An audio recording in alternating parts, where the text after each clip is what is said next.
that in the days that we live in now, is there no such thing as an enemy? Are you saying that? I think we don't have enemies in the true sense of the word, because an enemy is somebody who wants to see your demise. And every day, according to the Bible, they're plotting for your fall. Okay. They're actively, if you think about it from the Bible says that there were like 40 men that were plotting every day that they're going to see Paul fall. That was their existence. Uh-huh. Like they will go and they'll make sure they block your ways. They'll make sure that they go and steal your resources. They'll make sure that they destroy whatever that you're doing. That's what an enemy is. Uh-huh. The true thing that we have today is probably at best we have haters, which are people that hate what you're doing. They may not necessarily hate you so much. They're uncomfortable with you and what you're doing. They hate whatever you're doing. They hate how it makes them feel. Because ultimately, if I'm looking at a young person like yourself, I'm 45 and you are, who knows, 29, facing, sorry, 32. And the thing about it is that I am a black man, you're a black man. We both grew up in South Africa. And I'm 45 and I'm selling myself the story that, you know what, things are so hard. I can't make it happen. And the apartheid and women and beach, whatever, I'm have all these excuses. Yeah. And the next thing you know, here rocks up witness. Black like me, man like me. Black like me, there's a brand like that. Yeah, exactly. You know what I'm saying? But the thing is that, and then he's making it happen. He's killing it. Do my excuses any valid anymore? So it didn't validate your excuses. It invalidates your excuses and it calls you to account for what you have not done. And and unfortunately, most people don't like accountability, especially men.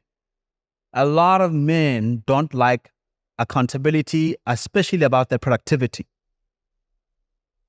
They don't like it. Accountability about their productivity. Coach, I see you nodding. They don't like. Yeah, no, I actually want to ask you, Jabu, when you look at society and how things have changed, what has changed in the concept of masculinity? And if you're looking at how boys are being raised now, what concerns you? Are boys soft? Are they soft now? Just when he's observing, what has changed around this concept of masculinity and how boys are being raised?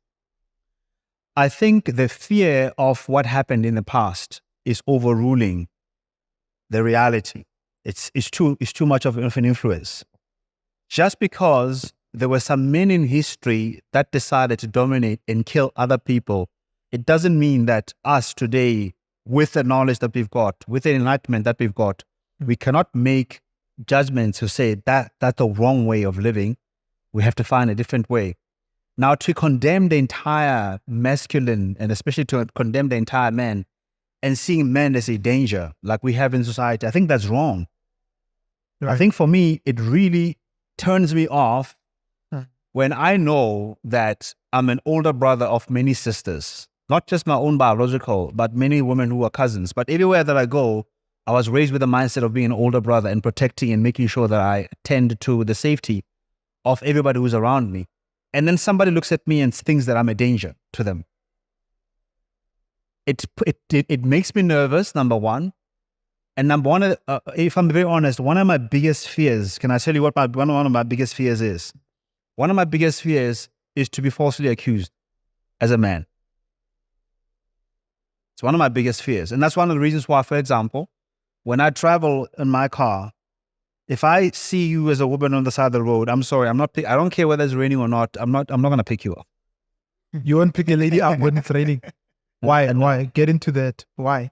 Purely because of the fact that now that I am potentially being framed as somebody who could hurt someone, who's dangerous, who could rape, who could do all of these things, I'm protecting myself now. And that's what is happening, is that you see a lot of men that are good men that are protecting themselves, that don't want to be part of certain solutions because they don't want to get caught up in the drama. Do you know what I mean? You don't want to get caught up in the drama. You don't want to have a situation where you are being accused of doing things that you know you have not done. When I'm being seen as a potential rapist, or like somebody once said to me that you're a black man, you have probably raped someone already. Someone said that to you? Somebody said that to me. Were they black? No. That's where the problem is. Why do you let other people define who you are? No, but the thing is that But the thing is, I've been in similar situations where Yeah. where certain, because I get myself many times in many discussions with a lot of women forums. For some reason, I get invited sometimes to come and speak. I find myself even being the only speaker. I mean, they'll always come and say, because, you know, and I found myself in many conferences being the only male speaker. But then in those same rooms, you'll find certain women who feel that I cannot speak the way that I speak, and I should just accept that men are dangerous and masculinity is an energy that has to be suppressed, and it should not be part of society in any way. Do you think this affects the household income? You know, when you look at masculinity and how it's looked at, and you look at how men perceive women, women perceive men, does it get to a point where, I mean, things are tough for a lot of people in the country right now, right? Financially speaking. And then we're talking about these issues that are societal issues. Yeah. Toxic masculinity.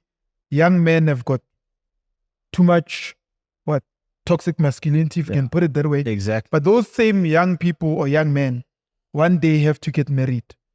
How do they continue the family structure when they think of each other in that way? And how do households nowadays then position themselves to make money and prosper as a household when I see you, or I mean, not me, bruh, when your wife sees you as toxic, you see her as whatever? How do you guys work together and build wealth in that instance? Let me ask. What have you seen? I mean, you were a pastor as well, right? You've counseled many couples when you were a pastor.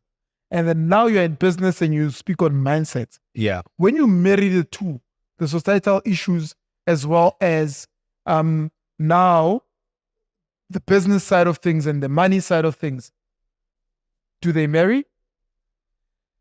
To answer your first question, it undoubtedly affects productivity. There's absolutely no doubt about it.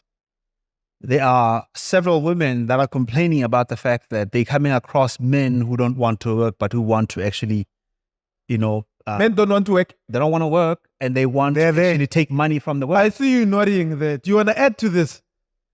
Yeah. Yeah. Oh, you think it's true also? Yeah. Men that don't want to work. Men that don't want to work. And Gents, you also agree? no, we're not saying you. Yeah. Yeah. Can you qualify it?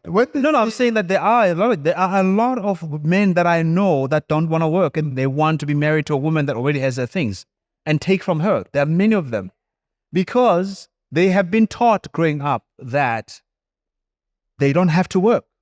You see, the challenge with this whole trying to oppress masculinity, masculinity, is that we're not pushing productivity. We're not pushing the importance of working hard, earning your keep. And after you earn your keep and actually making enough to also provide and avail for other people. That's not pushed. That's what we grew up with. We understood that potentially whatever we're going to make later on in life is not just for us.